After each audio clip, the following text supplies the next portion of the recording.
Assalamu alaikum wa rahmatullahi wa barakatuh. Em nome de Allah, clemente e misericordioso.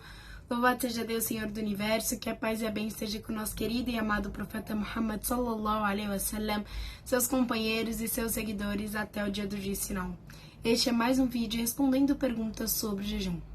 Primeira pergunta: um insano é obrigado a jejuar?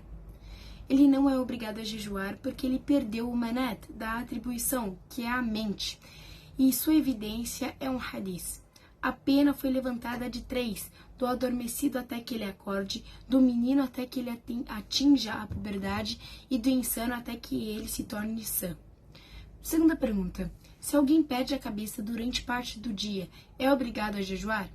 Se um dia inteiro ou mais de um dia se passou sem que ele recuperasse a sua sanidade, então ele não é obrigado a jejuar e, portanto, não precisa compensar aquele dia, nem os dias que passou insano. Terceira pergunta: amnésicos ou imbecis, eles precisam jejuar? Quem não tem razão não é obrigado a adorar, e isso é da misericórdia de Deus, glória a Ele, e é igual a ele é o imbecil que foi afligido com a sua mente de uma forma que não atingiu o nível de insanidade. Pergunta número 4. Um homem por quase um mês não sentiu nada e não jejuou no Ramadã. Então, o que ele deve fazer? Ele não precisa fazer nada por falta de razão, e se morrer, não há nada sobre ele. Pergunta número 5. O caso do inconsciente é medido como o caso do louco? Sim, se passou um dia inteiro enquanto ele está em um desmaio contínuo, ou seja, ele passou o dia e a noite sem acordar, então ele não precisa jejuar imediatamente e, portanto, não precisa compensar. Pergunta número 6. Por que não se mede aquele que desmaiou e saiu do jejum como aquele que abandona a oração por causa do sono? Lembrando que os atos de adoração não se justificam e que são contingentes, ou seja, deixam de saber suas causas e por isso um não se compara ao outro. Portanto, o jejum não se mede com a oração e a compensação de jejum não se mede com a compensação da oração. Portanto, ele deve fazer o que faz quando acorda. Na autoridade de Anas ibn Malik, Allah disse: o mensageiro de Deus, que as orações e a paz de Deus esteja com ele, disse: se um de vocês adormecer com a oração ou se dela esquecer, deixe-o rezar quando se lembrar ou quando acordar. Narrado por Muslim. É um texto em oração que não encontramos semelhante a um jejum. Pergunta 7. Tudo que entra no estômago do jejuador leva à invalidade do jejum? Não, a menos que seja de comida e bebida ou que tome o lugar.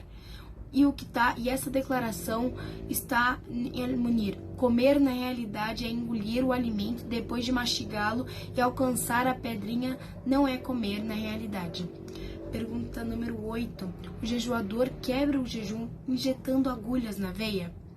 Não quebra o jejum tomando uma injeção terapêutica na pele, músculo ou intravenosa, porque essas injeções não são comida e nem bebida, nem o significado de comida e bebida. Pergunta 9. Essa provisão inclui a seringa nutritiva? As injeções nutritivas são consideradas entre as coisas que quebram o jejum, e você deve saber que o motivo da quebra do jejum não é a entrada de algo no estômago pela saída usual, mas sim a ocorrência do que o corpo é nutrido, e isso é conseguido neste tipo de injeção. Pergunta número 10. Tomar uma pílula para o coração debaixo da língua para o jejuador invalida o jejum dele? Não invalida o jejum dele porque é para tratamento de alguns infartos e é um remédio direto e é levado pelo sangue até o coração e nada disso entra no estômago. Então, não tem nada a ver com a nutrição e pode ser tomado sem quebrar o jejum.